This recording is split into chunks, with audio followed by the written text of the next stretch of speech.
Yep. Alright, so I'm Guido, the General Carpenter Foreman from Mortenson.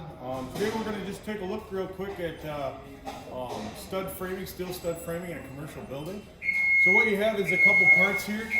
You got your stud framing, your verticals, and then you got these horizontal members down on the bottom here, and all the way up at the top at the ceiling.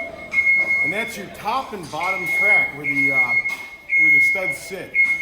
So what this will be right here is we're in an operating room, and this is going to be kind of a partition wall inside of the operating room.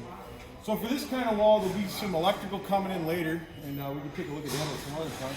But basically what the process is they come in and they lay out the lines on the ground.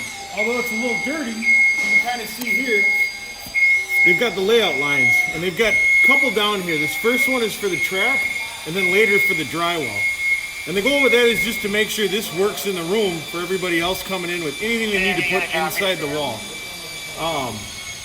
So their first thing is laying out down here.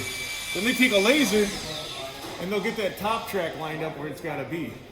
Pretty quick process. They get that shot in with a type of ramset anchor gun, and then they'll come and they'll shoot this down with a ramset anchor gun.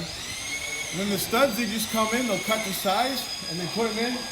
Usually spaced 16-inch on center, unless it's got to be tighter for a different wall assembly. And then right here you can see where they ended, and the wall just has a stud at the end to end cap it. That's pretty much the process for something like a wall from deck to ceiling. And then over here, we've got a typical column wrap. Now this will only go just above ceiling. Similar kind of framing assembly. They'll lay out the lines on the bottom. They'll shoot in their little bottom track.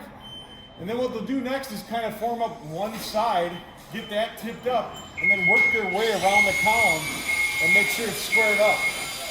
The last thing they'll do then is attach the head to the column, actual steel, lock it in place so it doesn't go anywhere.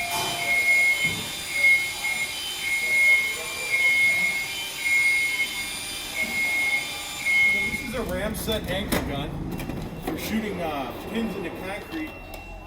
You can see not a very difficult thing, but these pins, which are good for quite a bit of shear, just shoot right into the concrete. So this is all it takes to get this anchored in.